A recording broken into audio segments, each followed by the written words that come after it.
روس کے خلاف ہم لوگوں نے جہاد کیا تو وہ جہاد تھا، لیکن جب اسی افغانستان پہ امریکہ آیا تو پھر امریکہ کا ساتھ دینا ہم پہ لازم ہو گیا، تب ہمیں جہاد بھول گیا۔ لہٰذا جب تک ہم یہ نہ کہیں کہ جہاد صرف وہ جائز ہے جو امریکہ کی خوشنودی سے ہو، تب تک ہم آزاد نہیں ہو سکتے۔ دوستان ذی وقار، ابھی ہمیں کچھ یہ وہ تلخ باتیں ہیں، یہ وہ تلخ حقائق ہیں جو کہ شاید لوگ کرنے سے پہلے وہی چودھری صاحب والی بات کے باہر ایک کالا ڈالا کھڑا ہوتا ہے اور آپ کا شمار نامعلوم افراد میں ہو جاتا ہے۔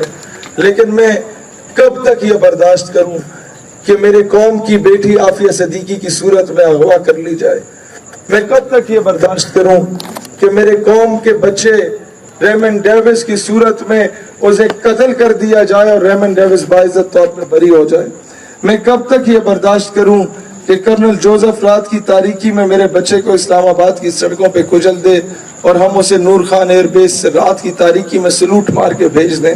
میں کب تک یہ برداشت کروں کہ میرے دیش کا جوان وہ چونڈا میں اپنے جسم سے بم باندھ کے ہندوستانی ٹینکوں پہ تو کود پڑا، اس کے غرور کو خاک میں ملایا؟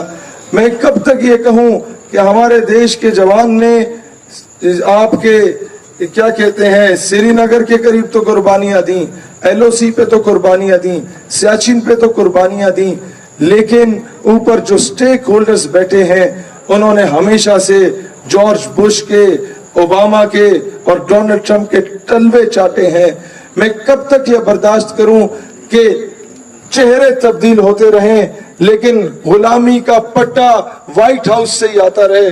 میں کب تک یہ برداشت کروں کہ چہرے حکام بالا کے تبدیل ہوتے رہیں لیکن منظوری واشنگٹن ڈی سی سے آتی رہی؟ وہ سوشل میڈیا تھا، بجائے اس کے کہ اس پہ ہم پاپا کی پرنسس والی آئی ڈی بنائیں، یا بجائے اس کے کہ اس پہ ہم لوگ سبا بن کے 20 روپے کا ایزی لوڈ منگوا لیں اور مغرب کے اربوں ڈالرز کی انویسٹمنٹ پہ لات مارتا ہوا بتائے کہ جناب ہم لوگ جتنے مرضی ماڈرنائزڈ کیوں نہ ہوں، ہم لوگ جتنے مرضی انگریزی گھما پھرا کے بولنے والے کیوں نہ ہوں، ہم لوگ جتنا مرضی پینٹو شیٹوں میں پھرنے والے کیوں نہ ہوں، جب بات میرے آقا کی عزت اور حرمت کی آتی ہے تو ہم کسی کو کھادے میں، کسی کو بارے میں نہیں لاتے۔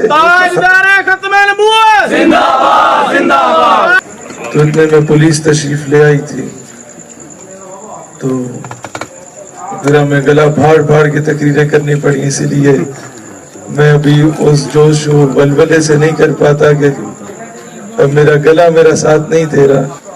ایک دور ہوتا تھا جب ہم انجمن طلبہ اسلام میں تھے تو سب سے زیادہ کریٹیسائز سیالکوٹ اور گجرانوالہ کو کیا جاتا تھا۔ اب آ کے مجھے اندازہ ہوتا ہے کہ جب تک یہ ماڈل جو سیالکوٹ اور گجرانوالہ ہے اسے امپلیمنٹ نہیں کیا جائے گا، یہ لبرلز پہ قابو نہیں پایا جا سکتا۔ یہ کچھ حقائق ہیں، جس کی لاٹھی اس کی بھینس۔ دنیا کا قانون رہا ہے، کفر ہمیشہ سے ہمیں کیوں چماٹے مارتا رہا کہ جب وہ ایک گال پہ تھپڑ مارتا ہم کہتے بھائی جان ہم بڑے پرامن ہیں، ہم مسلمان ہیں، دوسری گال بھی حاضر ہے۔ ہمیں اسلام نے کبھی یہ درس نہیں دیا۔ اسلام پرامن مذہب ہے، لیکن اسلام کبھی یہ نہیں کہتا کہ ماں بہن بیٹی کی عزت کو پامال کیا جا رہا اور تم چوڑیاں پہن کے بیٹھو۔ اسلام کبھی یہ نہیں کہتا کہ عراق میں مدر آف آل بامز گرائے جائیں، افغانستان میں، اور 12,000 بم آپ کے عراق میں گرائے جائیں۔ بہنوں کو ان کے بھائیوں کے سامنے برہنہ کر کے سٹ سٹینڈ کی سزائیں دلوائی جائیں 2002، 3 اور 4 میں، اور پھر ان کے وہ سی ڈیز وائرل کروائی جائیں اور پاکستان میں بھیجی جائیں اور باہر یہ لکھا جائے کہ یہ حج اور عمرہ کرنے کا طریقہ ہے۔ اور جب مسلمان اسے اپنے کمپیوٹر میں ڈالتا تھا اور وہ عبرت حاصل کرتا تھا اور اس کے ذہن میں یہ آتا تھا کہ کل کو اگر میں امریکہ کے بارے میں کوئی بات کروں گا تو شاید ہمارے گھر میں ہماری ماں بہنوں بیٹیوں کے ساتھ بھی یہ ہو۔ اقبال رحمت اللہ علیہ جس کانسیپٹ کو سمجھانے کی کوشش کرتے ہیں، کبھی ایسا نہیں ہوا۔ یہ پنجاب کا علاقہ ہے، آپ انٹیریئر پنجاب میں جائیں، آپ انٹیریئر سندھ میں جائیں، آپ بلوچستان میں جائیں، یہ نوابوں وڈیروں کا رواج کافی زیادہ ہے، کے پی کے میں ذرا کم ہے۔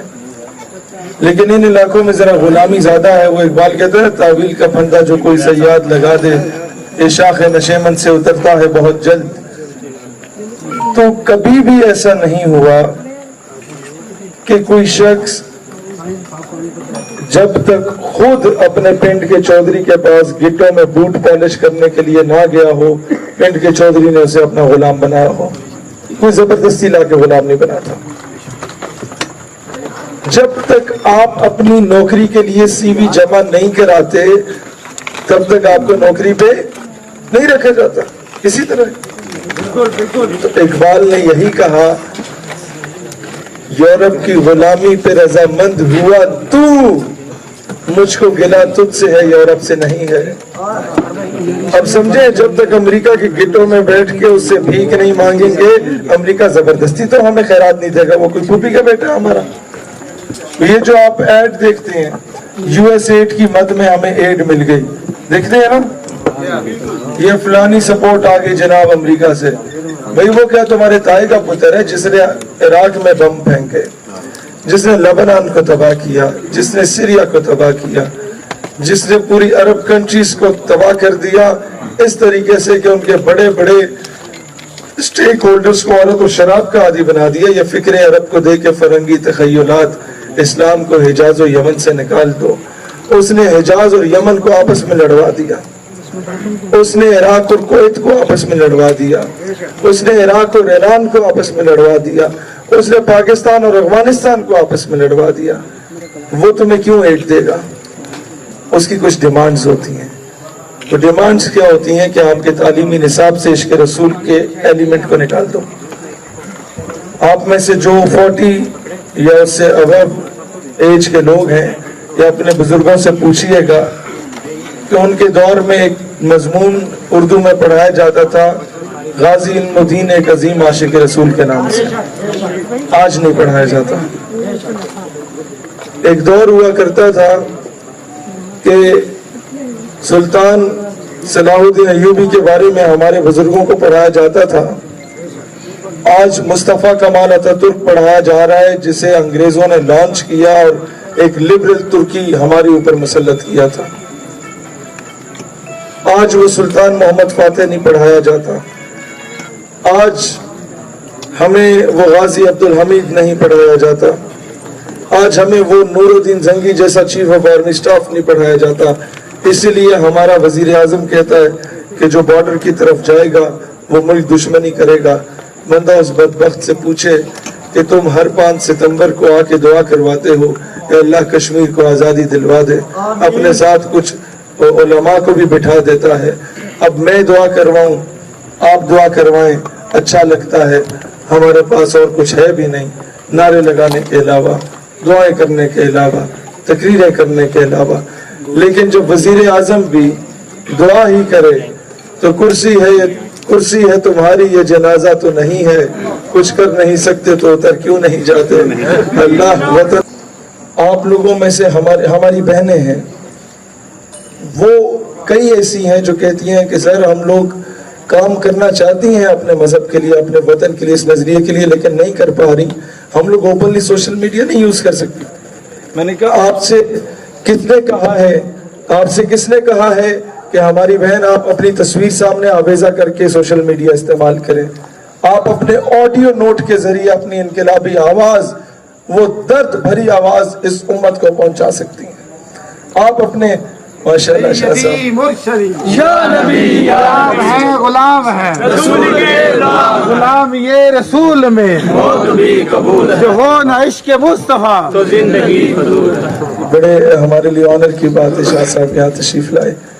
تو بہنوں کے بارے میں عرض کر رہا تھا کہ آپ کے آڈیو نوٹس کے ذریعے آپ انہیں آڈیو نوٹس بنائیں, اوپر ویڈیو میں کنورٹ کیا جا سکتا ہے, اس پہ پکچر سٹوریز لگائی جا سکتی ہیں, بہت کچھ کیا جا سکتا ہے.